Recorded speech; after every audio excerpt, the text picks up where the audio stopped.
Welcome back to the deep dive. Today, we're cracking open a really fundamental idea, something that might just flip how you think about building and growing things. Yeah, whether that's a product, a company, even a project you're working on. Exactly. We're diving into growth, but maybe not in the way you usually hear about it in the playbooks. Mm-hmm. You see, it's just so easy to get caught up in the mechanisms of growth, you know? Totally. We talk funnels, CRO, go-to-market motions. Right, obsessing over metrics, layering on tactics. There's so much focus on the how. But what if all that energy, all that focus on how, kind of distracts us? Or worse, maybe disconnects us entirely from the really crucial part, the what. Right. What exactly are we trying to grow? And maybe more importantly, why does it even matter in the first place? Your sources for this deep dive really hone in on this, especially one titled, "The Thing You Built to Help Now Needs Help." It really highlights this core tension. That title is, well, it's meant to be provocative, isn't it? And the opening line just nails the whole point. Growth isn't broken, but what you're growing might be. Wow. Yeah, it's a pretty powerful statement. It suggests we might be, getting really good at scaling something. Something that's maybe lost its way. Exactly. Something that's quietly lost its original purpose, or maybe just isn't relevant anymore. So this deep dive, using this source as a guide, is really about understanding how that drift happens. And finding a different way forward. Yeah, exploring a path that keeps that core problem you wanted to solve really front and center. It sounds simple, but it's radical in practice. Okay, so our mission today is basically to unpack why focusing relentlessly on solving a real problem for real people isn't just like one growth strategy. But maybe the most durable one, the most resilient. Precisely. And we're going to look at a framework from this source that kind of acts as a compass, something to keep you anchored to that purpose. Okay, let's unpack this. Sounds good. So think back. Think about the beginning of anything really successful or, impactful that you've been part of. Where did it start? It's usually not in a strategy meeting about market share. No. As your source puts it, it starts with something much more visceral. A tension, a friction, maybe a gap that bothered you or someone else enough that you just had to fix it. There's a real clarity there, isn't there? A deep, sometimes intuitive grasp of a specific problem people actually feel. Exactly. You build something to address that. And when you actually fix that problem for someone, well, that creates value. And that's where the first momentum comes from, the initial growth. It feels organic. It feels earned. Yes. But the source points out how easily that clarity, that initial focus can just fade. It's not like a switch flips overnight. No, it's subtle, gradual. The source says it happens quietly, incrementally, in the name of scaling. Ah, scaling, the magic word. Right. And the focus shifts. Instead of always asking, are we still solving the original problem well? The energy pivots. It goes towards optimizing the system around the solution. So you start hearing about Optimizing funnels, building complex go-to-market motions, hiring specialist teams, marketing, sales pouring money into ads, shipping faster, raising more capital, hiring more people. it's all movement, lots of activity. Loads of activity. But here's the source highlights. In all of that movement, we drifted from the thing we were moving for. It's like that ship analogy you mentioned earlier. Busy polishing the brass but forgetting the destination. Precisely. And we start adopting these common growth models without a compass. Like what models are we talking about? Well, the source lists the usual suspects. Product-led growth, brand-led growth, sales-led, marketing-led. Okay, PLG, SLG. We hear these terms all the time. And look, the source is fair. It says these models are valuable. They give you useful lenses, good toolkits for certain things. But it calls them partial, and that's the key word. Partial because they often define growth through their own lens. Meaning growing product adoption or brand awareness or sales pipeline or marketing leads.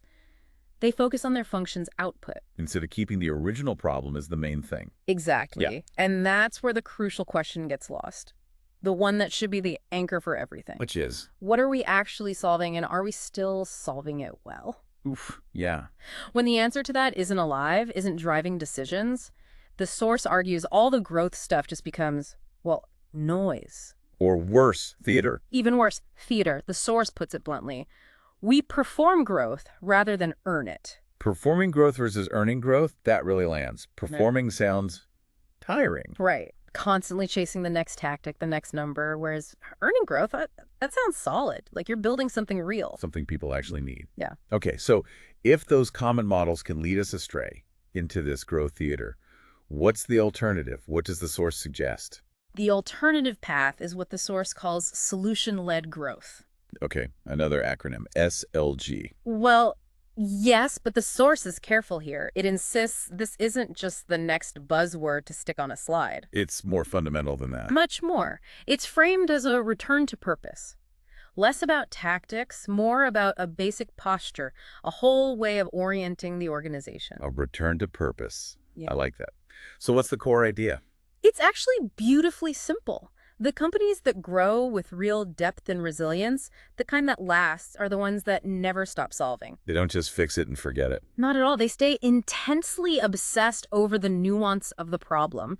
They get that problems aren't static things. Evolve. Right. And they don't just build a single product. They layer their offerings, support, content, community, UX, all aimed at enhancing the fix for the original problem and maybe related issues too. And they adapt, not just to get bigger. Exactly. They adapt not for scale alone, but for continued relevance. Their evolution is driven by the problem changing, the customer changing, not just the pressure to scale up faster. That focus on usefulness feels like a really powerful contrast to just chasing acquisition numbers. It really is. Solution-led growth, or SLG, works from a few core beliefs that kind of push back against that drift we talked about. Oh.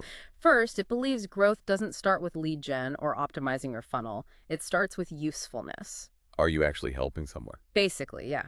Are you making their life tangibly better or easier? And it pushes you to ask this really sharp question. Go on. If our product disappeared tomorrow, what pain would people still feel? Ooh, that's a good one. Right. The amount and type of pain left behind is a pretty stark measure of the real value you're creating. How essential are you, really? And it changes how you think about keeping customers too, right? Retention. Absolutely. Retention isn't just about loyalty points or lock-in. In this view, it's a signal that the problem still matters and the fix still works. So high retention means people still have the problem. And your solution is still the best way they've found to deal with it, even as things change around them. It connects usefulness, relevance, and growth in this really deep way. You earn that loyalty because you stay essential. Okay, I get the why. It makes sense. But how? How do you actually stay rooted in this solving is the strategy mindset day to day? Your source gives us a model for this, doesn't it? It does. It offers a visual model called the S.O.L.V.E framework. S.O.L.V.E. Yeah, S.O.V.E. And it's not presented as just, a linear checklist. It's described as a flywheel. Meaning it loops, it keeps going. Exactly. It's continuous, evolving, and tightly tethered to the customer's problem. It constantly loops back, refining the solution based on what's actually happening. You don't finish it. You live inside the cycle. Okay, this is where it gets really interesting. Let's break down this S.O.L.V.E flywheel. How does it turn? Right. So S.O.L.V.E gives you that operational structure to maintain the SLG posture. It helps you keep checking. Are we still focused on the real problem? Let's walk through the steps. Okay. S is for spot the real problem. Takes you right back to the beginning. Back to that tension, the friction. Exactly. Start with the genuine tension, not trends. It's so easy to chase shiny objects or what competitors are doing. This forces you to dig deeper, get underneath symptoms. Because the surface issue might not be the real issue. Often isn't. The source really hammers this. Obsess over clarity before velocity. Don't just rush to build something. Spend the time to truly understand the core tension, its nuances, who feels it, how they feel it. It makes you ask, are we just treating a symptom here? That's the critical question at this stage. Are you sure you found the root cause? Okay, so deep empathy, real understanding. That's S. What's next? O. O is for own the outcome. Now, you move from diagnosis to defining the after state. What change does your solution actually create? So not just talking features. Definitely not. The focus has to be on the transformation. How is someone's life or work different, better, because they used your thing? You have to make that emotional or functional relief unmistakable. It's about the value delivered, the positive change. Yes, and you need to know it, articulate it, and make sure everything you offer actually delivers that specific relief. You're selling the resolution of the tension you spotted. Got it. Own the outcome. And the source mentioned the fix isn't just one thing. That leads to L. Exactly. L is for layer the fix. This recognizes that real problems, human problems, are rarely solved by just one single thing. Right. Life's messy. It is. So a truly effective solution needs multiple dimensions. This step is about deliberately stacking everything together into one coherent arc. Everything. Like, Your product, sure, but also your customer support, any content or education you provide, the user experience design, even how you price it. They should all work together, reinforcing each other to solve that core problem and maybe related ones too. so it's about creating a holistic experience. Every touch point contributes to the solution. Precisely. Not just separate departments doing their own thing, it's one integrated fix. Okay, spot the problem, own the outcome, layer the fix. Makes sense. How do you know if it's actually working? V. V is for validate the impact. And this is where the source challenges us to look beyond the easy metrics. Like NPS? Yes. Or just download counts? Yeah, it warns against relying only on things like that, proxy metrics. The real validation for SLG is to chase behavior change. Behavior change. How so? Are people actually doing things differently because of what you built? Can they do something now they couldn't before? Or do it way better, way easier? So it's about tangible difference. Yes. And the ultimate validation question the source poses is, are they not just using what we built? Are they depending on what we built? Depending on it. Wow. Has it become so integrated into how they work or live that taking it away would cause real pain? That level of dependence isn't bought. It's earned by solving a problem incredibly well. That shifts the focus from just, are they happy, to, are they reliant? Okay. And the last step, E. E is for evolve relentlessly. This closes the loop, keeps the flywheel spinning. Because nothing stays the same. Absolutely not. The source is clear. The problem itself will change. Customer needs will change. The market changes, tech changes, expectations change. So your offering has to change too. So should your offering. You Yeah. just can't stand still if you want to stay relevant and keep solving that problem effectively. This step is about building in continuous improvement, staying in motion. Refining your understanding, iterating the fix. Exactly. Refining the S, refining the L, revalidating the V. It feeds right back into the beginning, maybe spotting a new nuance of the problem or an adjacent one you can now solve. It really does sound like a cycle. A way to stay honest about whether you're delivering real value, not just performing. Performing growth, yeah. And you mentioned this isn't just for like B2B software companies, right? Your source talks about D2C brands too. Oh, definitely. The D2C examples in the source are brilliant for showing this solving something real idea in action. Even if those companies never explicitly used the term S.O.L.V.E., Awesome. they succeeded because, fundamentally, they named a discomfort no one else took seriously and answered it with precision and feeling. Okay, give me an example. Glossier. They didn't just launch another makeup brand. They tapped into a real tension. Many felt that beauty was intimidating, exclusive, like a performance. Right, you had to get it right. Exactly. Glossier made beauty feel like a conversation, not a performance.